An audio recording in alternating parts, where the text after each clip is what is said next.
I often refer to Cucina Povera as a typical Sicilian way of cooking, and also very Mediterranean, of course.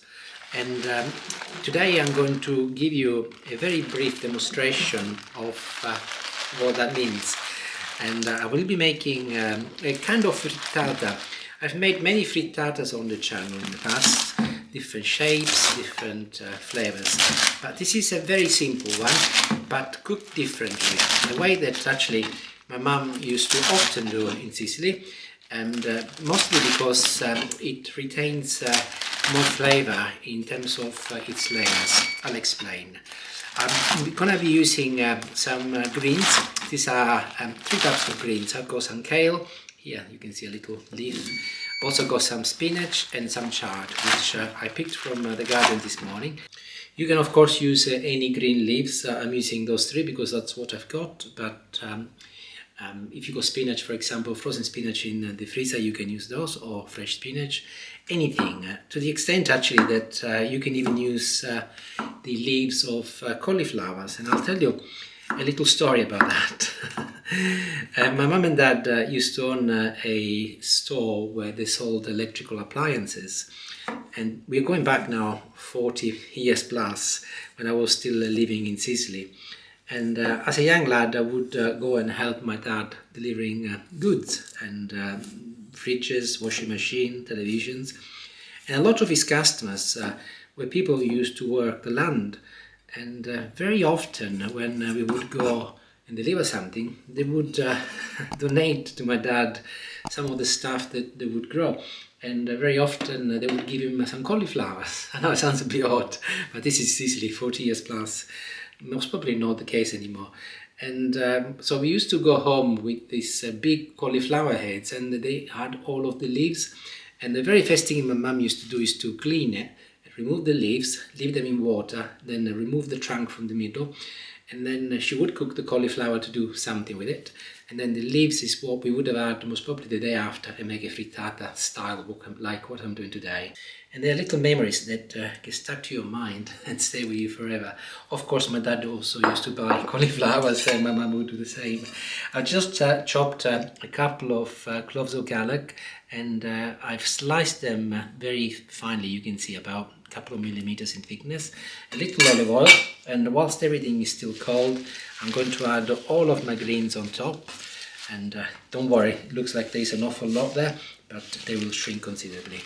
The simplicity of this type of frittata is not just that it's got a few ingredients, but it's also the way it's cooked, as it's going to be in 3 layers. And I'll start by breaking 6 eggs. Whisk and whisk away. I will be adding some cheese in a little while, so I'm going to be a bit mean with my salt, just a tiny little pinch. And also I will be complementing the salt with some pepper. This is grana padano, adding a good tablespoon.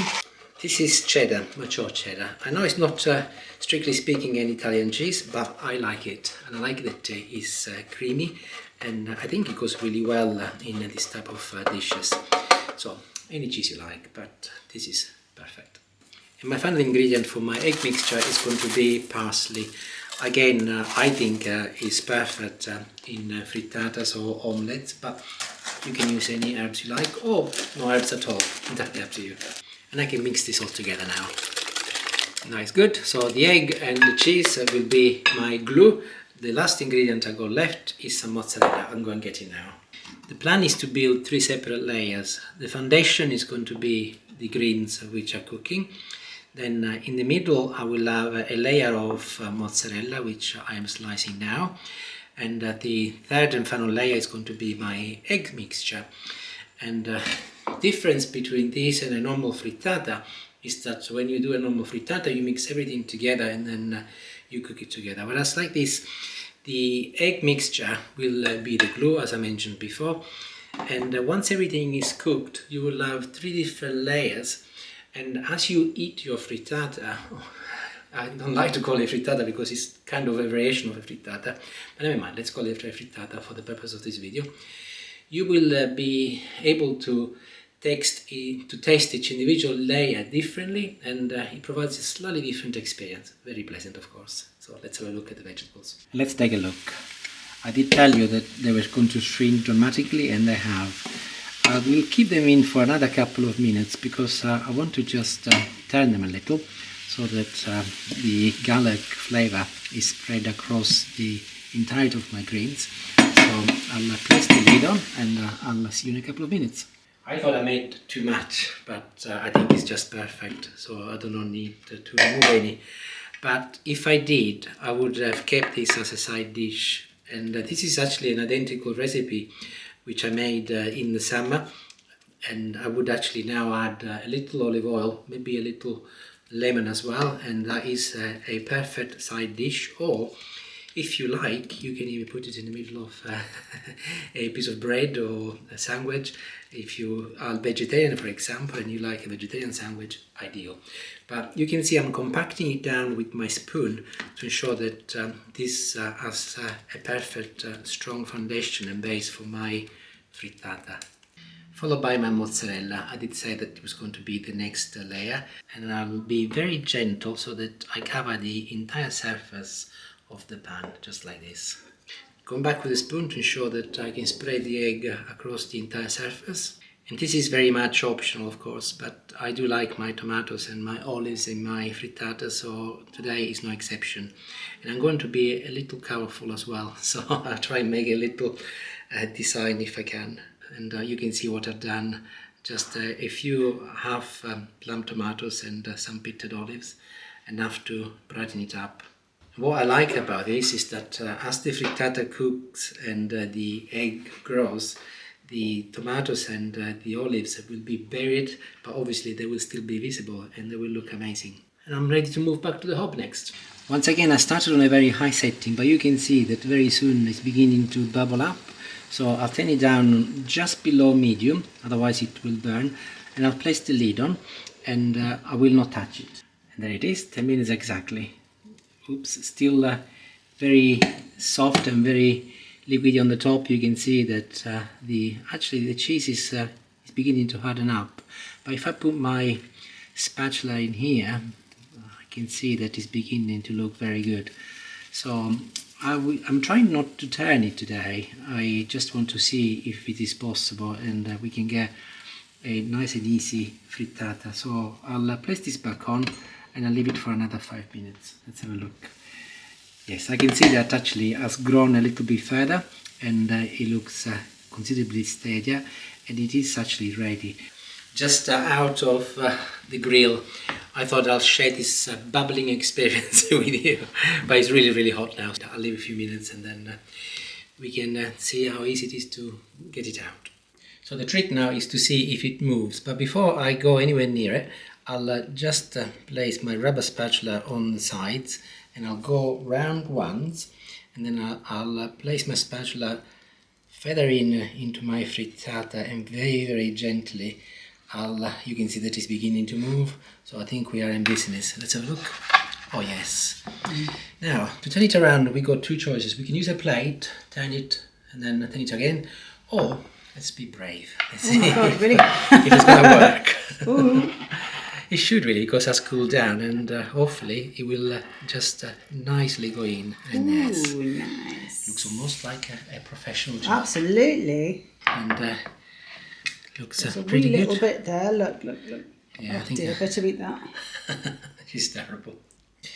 I'm not sure if the word is emotional or excited, but whenever I slice into a frittata, it's a little bit of excitement to see what it tastes like, but also what it looks like. But in this particular case, because this is built in layers, I'm really, really keen to show you what I've done. You can't see me, everybody. I'm behind the camera, but I'm actually shaking my head thinking, wow, what have I married?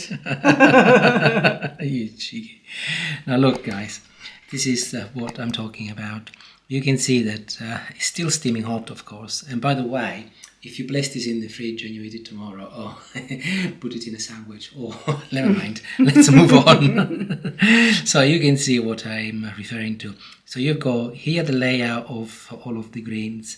Then obviously you do not see the mozzarella, but you know it's there. You see me putting it in, and then at the top layer. And as you clearly dig in, you will be able to differentiate between the different texture and flavors. Enough for the talking.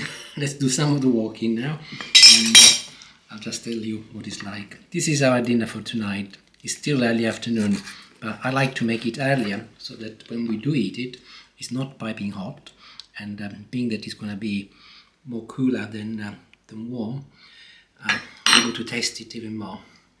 Oh, but it's a bit hot.